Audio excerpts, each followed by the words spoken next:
variation in the interval contains information.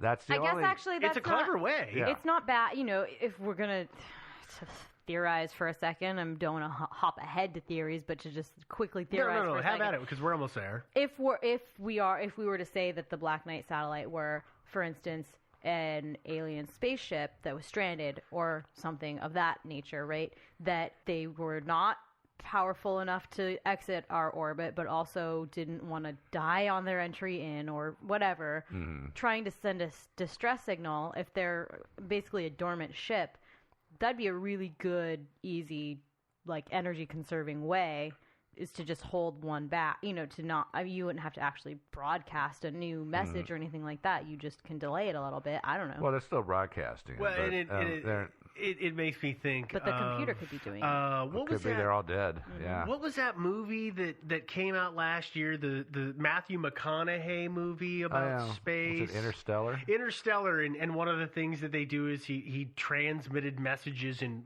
binary code and stuff like that. I mean, that to me is in line with what you're talking about. Not exact, but it makes me think about that. I didn't see it.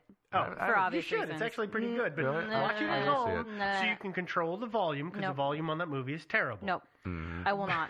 It's a movie about people in space, Steve. You know my thing about people in space. So here's what I'm going to do. I'm going to give Devin a DVD that says it's the movie Heathers, and I'm going to actually print on it so it says the Heathers. She'll be like, "Yeah, I'm going to watch Heathers," and then she's going to pop it in. It's going to be Interstellar. I'm totally going to do this to you. And you got to program it so it disables the off button. Yeah, that's the important part, because I will turn it off. Yeah. Okay.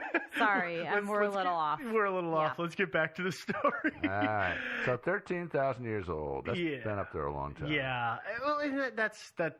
No, we're not going to do that right now. Let's move to the last big thing about the Black Knight satellite, which is 1998. So we're, again, skipping ahead in time. The astronauts aboard the Space Shuttle Endeavour, which was going to go meet up with the International Space Station, the ISS. Or ISS. ISS, yeah. Sorry, I added an extra S. It's the ICE. The ISS. That's some other weird group. But they were going to go there because I don't remember what they were doing. At one point, they suddenly saw this strange black object out their window, and they took a bunch of high-quality photos of this black object traveling away from them. And if you go out on Google, you can find these images. Any website that's about the Black Knight satellite has at least one of these images. At least one, if not all. Yeah. And they always crop them up just so you can just see it, not everything around it. But you see a lot of it. And now, everybody's favorite time. Theories. Theories. Let's go into the theories. And we've talked about the first theory a little bit, which is, okay, it truly is something extraterrestrial. And I think that I've got a little guff for this in the past. It's not that I don't disbelieve in aliens. You don't believe in aliens, though. I believe in aliens. It's just a lot of things that are automatically attributed to aliens strike me wrong because it doesn't make sense. Of course. But I'm going to suspend that. Okay. And we're going to talk about this. I don't understand why something like this would be circling the globe for so long, basically doing nothing. No. Well, but we don't really know that it's been circling the globe that long. Okay, Yeah. You're right. Yeah, we don't know know how long it's been there. According to what we evidently in the 50s is when we figured out something was up there. So 60 years, okay, and then you can just go ahead and assume it's possible that a lifespan isn't the same, right? Their time scale isn't the same. Also, there's something to be said for gathering data. And you want a big sample source for that data. It might be a robotic probe and not actually people by aliens. And the thing that I had to, this is the way I had to deal with it in my head is, okay, well, we keep hearing stuff about it disappearing and it changing its course a little bit. So maybe it's a little shy. And it's happily rotating or circling the globe, and then, oh, look, a couple of rockets pop up. Guess I need to get out of the neighborhood. So it's got to have some kind of control, pushes itself farther away from the planet. look, the rockets are gone. Yay! Comes back in. Oh, now we're, us humans, in space all the time. So it has to stay farther out to keep from being detected. So I can see if it is an information gathering thing and it doesn't want to be discovered, I can see why that would be, but it's still weird to me that the orbit has changed so much. I guess I don't have that problem because I choose to disbelieve the reports of the orbit changing that much. There's also that. I mean, there are consistent reports throughout time, right, that it's been essentially the same orbit. Essentially. Right. Versus like a few outliers where it's just people who are clearly describing something else. Exactly. Who are saying it's the Black Knight satellite. So it's not a problem to me that it would just be in the same orbit. Okay. Yeah, I think so. I can run with that. Yeah. And we've already gone into what the reason for the LDEs would be. Yeah. So I don't think we need to hash that up anymore. Not really. But you're right. I mean, it could well be that the whole point of that thing was just to wait until we started popping up rockets, and then its job is done. Now it just notifies home that we've achieved a level of technological advancement to where we can actually put things in orbit. And then it tells home and then gets home out of Dodge. It either runs away or it fires its retros and plunges into our atmosphere and burns up. Right. But or goes dormant. Who knows? I mean, it could have been what burned up in the atmosphere over Russia the other year. Yeah, last year, or whatever that was. Yeah. I don't know. You don't know. I think You're absolutely right. I don't know that. I think it would have done the job earlier than that, but because it would have detected all the radar waves that are used to track things in orbit. Well, it might have waited long enough to make sure we didn't destroy ourselves. How's it going to stop us from destroying ourselves? No. Wait to make sure we didn't before reporting home. We still could. Yeah, we still could. Easily. Yeah. But well, as far as extraterrestrial origins, it actually could, and this is entirely credible, it could be extraterrestrial, because extraterrestrial is just anything that's not on planet Earth, or not of planet Earth.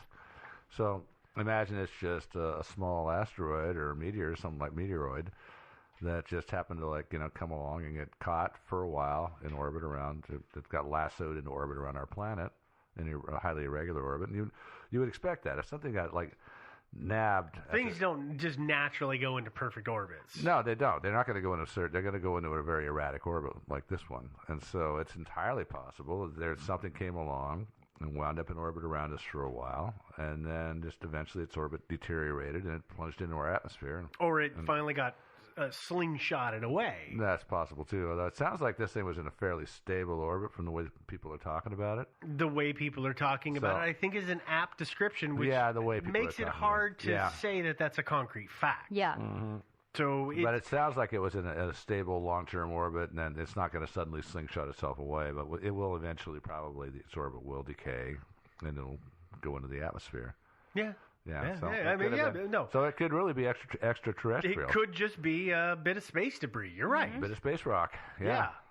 Let's move to the next theory. Okay. Yeah.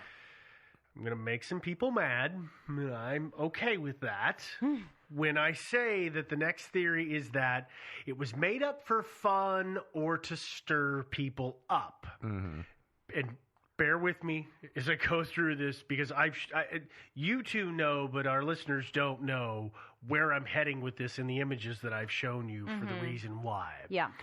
Because believe it or not, people do go on the internet and they make things up, or on a more mundane scale, they totally misinterpret something. Yeah. And then they shout it to everybody they know, and then that gets repeated as well. We do that all the time. Here's an example. I've seen there's an image out there that I've seen that is supposedly from Apollo 10 showing the Black Knight satellite. Mm-hmm. And I wasted so much time going through the Apollo 10 photos and not finding it. And then I started just going through all of the photos that were available from NASA. And lo and behold, I actually found the photo itself in its raw format. Nice.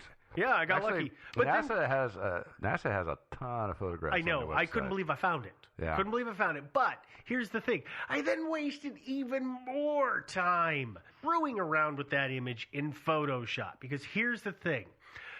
The website that I have seen this on, there's a couple of them, say look at this alien spacecraft that is the Black Knight satellite that was found in this Apollo 10 image. Mm-hmm. The image has no date. It has no location that it was shot from. The image is not good quality. And I'm going to walk through some of these facts because these are the things that make our job so hard. So when I find a very blatant one, I have to call it out so people can kind of think what's going on when they're seeing some of this. So the exposure is really bad, but there's also stuff all over this image. There's water spots, and I found hairs on it. Yeah. Mm-hmm. Which tell me that it was a print and not a negative that was scanned in. And you got this off the NASA website or somewhere else? NASA website. Huge, 300 DPI res, huge image. It was, I mean, it was like 100 megs or something. It was god-awful huge.